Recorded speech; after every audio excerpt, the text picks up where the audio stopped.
আসসালামু সবাই কেমন আছেন? আশা করি সবাই অনেক ভালো আছেন। সকালে একটু রহমতের বৃষ্টি হয়েছিল, সেজন্য কয়টা পিঠা বানাইতেছি। এই যে ছেলেদের জন্য সকালের নাস্তা, আজকে রুটি বানাবো না। তো এখানে দিছি ডিম আর সুজি আর দুধ দিয়ে আমি গোলাটা গুলাইছি। চলেন পিঠাগুলো দেখেন কিভাবে বানাই, কি কেরাই। চলুন আমার সাথে। কড়াইতে তেল দিয়ে দিলাম, বিসমিল্লাহ। হাত দিয়ে দিতে পারবেন, এটা যেহেতু সুজি, তেল বেশি গরম হওয়ার আগেই দেওয়া লাগবে। এই যে বিসমিল্লাহ বলে দিয়ে দিলাম, দেখি কেমন হয়। চামচ দেওয়া যায়, হাত দিয়েও দিতে পারবেন। এই পিঠাটা এত মজা, খেতে অনেক মজা। আপনি চাইলে দুধও ভিজাইতে পারেন বা শুকনো খাইতে পারেন। ছেলেরা বেশিরভাগ শুকনাই খায়। আম্মু আজকে দুধ দিয়ে বানাও কি এটা? দুধে ভিজাবো যায়? জি।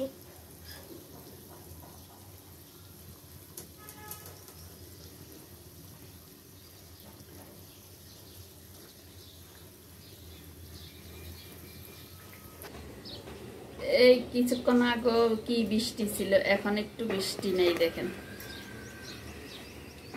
বৃষ্টি চলে গেছে, মানুষ কাজে লেগে গেছে। আবার ওই যে আমাদের এখানে কাজ হইতেছে, বিল্ডিং এর কাজ করতেছে সবাই।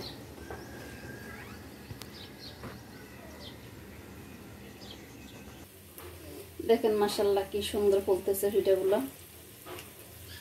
সুজি পিঠা তো হইতে বেশি সময় লাগে না, দেওয়ার সাথে সাথে ডুমা ডুম ফুলে ওঠে। আমার ছেলেদের অনেক পছন্দ। ছেলেদের না, আমাদের বাসা মেহমান আসলেও সবাই বলে যে পিঠাটা বানাও, অনেক মজা। অনেকে জানেন হয়তো, যারা জানেন না তারাও একদিন বানাই খাইয়ে দেখবেন। বানাইতেও সময় লাগে না আর খেতেও অসাধারণ মজা। বাসায় হঠাৎ মেহমান চলে আসলে ওরা অনেক সময় এটা কিন্তু অনেক মজা, মেহমানও খাইয়ে অনেক খুশি হয়ে যায় যে অনেক মজা। দেখেন মাশাআল্লাহ কি সুন্দর ফুলছে।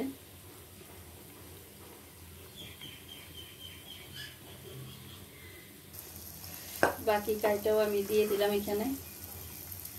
দেখেন কতক্ষণ লাগছে, হয়ে গেছে ওরা। আর এখানে আপনার কোনো বাচ্চারা পুষ্টিও পেল, ডিম আছে, দুধ আছে। স্কুলে বাচ্চাদের টিফিনও দিতে পারেন।